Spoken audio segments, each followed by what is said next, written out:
Hello, everybody. In this video, we'll be looking at what is Donald Trump's best case scenario in the 2024 election. And my ratings are pretty simple. It's just anything that's over 10% is a safe state, and then likely is, the typical over 5%. And then, the leans under 5 and tilts under 1. So let's just set up the safe states in this prediction. Well, it's not really a prediction. It's just a showcase of Donald Trump's ceiling in the 2024 election. All right, so as we're just setting them up, I mean, there's a few states that could be a bit surprising in Trump's best case scenario. We'll start off with the first few ones.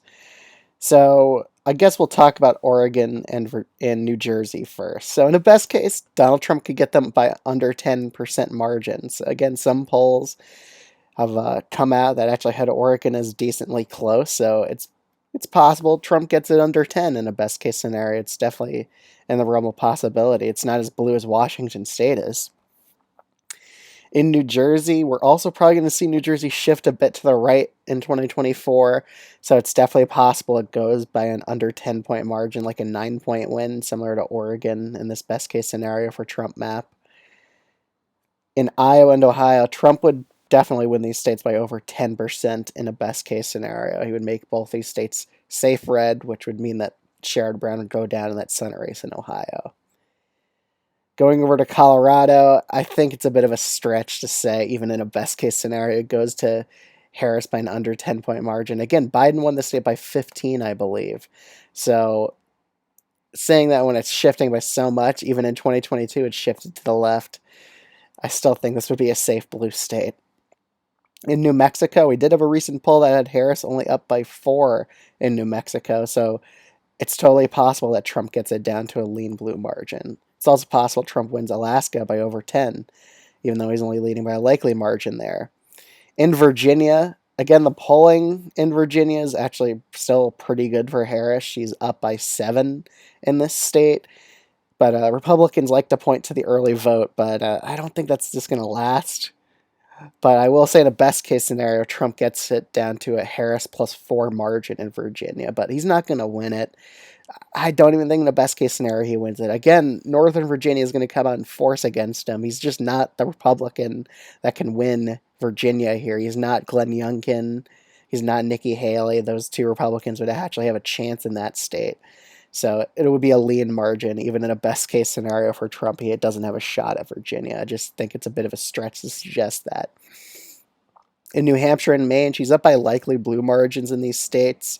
So if polls underestimate Trump, these two states can shift to likely or lean blue states, and Maine's second would go safe red. Nebraska's second. Harris is up by like 9 points in some of these polls here. So even in a best case, this only goes down to lean blue. In Florida, New York Times actually had Trump up by 13, 14 points, so it's very possible Trump wins it by over 10 here. So it's possible in a best case scenario that happens.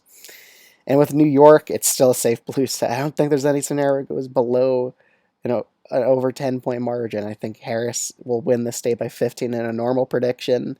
In a best case scenario, she would win it by 12. I just don't see it going down to likely, honestly.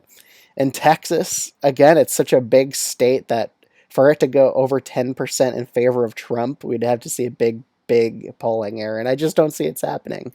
Trump's not a good candidate for the suburbs in Texas. He's not a good candidate for the urban areas here, and those urban and suburban margins are going to prevent him from winning the state by an over 10-point margin, even in a best case scenario. So if anyone's betting on Texas going to Trump by over 10, I think that's a bad bet to bet yes on. I think you should bet no on it. But yeah, let's keep on moving. In Arizona and Nevada, Trump would win, in a best case scenario, win Arizona by about 4 and win Nevada by about 2, I would say. That seems about right to me, just based off the numbers and the early vote data for those two states. In Georgia and North Carolina, I don't think Trump would take these states by likely Republican margins, even in a best case scenario. Again, they're very racially polarized states, especially Georgia and North Carolina actually had an increase in college educated voters. So I don't think these states would go likely Republican, even in a best case scenario. I think Harris will get enough black turnout to prevent these states from going down to likely Republican states. So, best case, Trump wins Georgia and North Carolina by about three points each, I would say. And now we're down to the Rust Belt states. So in Minnesota, Harris would at least carry Minnesota by, I would say, about 3 in a best case scenario for Trump. I just still don't think he would win Minnesota. Again, she picked Tim Walz as VP. That means a lot for a state like Minnesota. That means the VP pick usually helps the candidate in their home state here. So again, I just don't think Trump would make Minnesota all that close. Again, a Republican hasn't won in Minnesota for a very, very long time. So, and even in a best case scenario, he won't win it. However, in these next few states, we could take a look at the polling in Wisconsin, and it's currently a toss-up.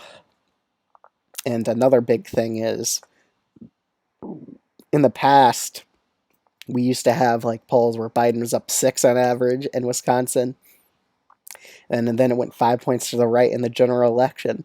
So let's say there's a similar polling area here in favor of Trump. Then we would see Wisconsin go to Trump by about 5. If we see like a 5-point shift to the right, and currently Harris is at 0.2 here in Wisconsin's polling average. So in a best case scenario, Trump would win Wisconsin by about 5 here. In Michigan, in a best case scenario, again, it's a lot bluer than Wisconsin, so he wouldn't win it.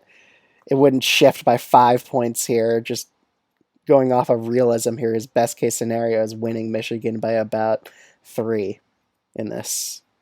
And in Pennsylvania, again, I think he's currently up on 530 because of that Atlas poll. Yeah, he is. So in a best case scenario, would see a shift to Trump by about 3 or 4. So I think in Trump's best case scenario, he'd probably win Pennsylvania by about 3.5, I would say. So for the Rust Belt states and the blue wall, he would win Wisconsin by about 5, Michigan by about 3, Pennsylvania by about 3.5. So we're kind of seeing Michigan and Pennsylvania vote closer and closer together. I think that we might see that somewhat happen in 2024 here. So Michigan would still be a lot more Democratic than Pennsylvania, even in a best case scenario for Trump. But just looking at this map, the popular vote in this scenario would go to Trump by about, I think, about 2% is his ceiling, honestly, in the popular vote. I think that's the biggest margin he could really win by here in the election in a best case scenario prediction like this. So he wouldn't see Texas go safe Republican, but that's kind of one of my biggest hot takes here. I don't think Trump would win it by over 10 in a best case scenario. I really doubt it. But other than that, this scenario could happen on election day. We could all get shocked. We could see a red wave similar to this. But this is just his best case scenario, not my actual prediction. I will be doing a best case scenario for Harris in the next video that comes out on this channel. So thanks everyone so much for watching. If you're new to this channel, you enjoy content like this, definitely recommend subscribing. Would appreciate it a lot. And leave it down in the comments below. What do you think Trump's best case scenario is? Do you think it would be like winning Virginia or Minnesota on top of the 312 electoral votes? Let me know. I'm always interested in your comments and your feedback. Thanks so much for watching, and I'll see you on the next one.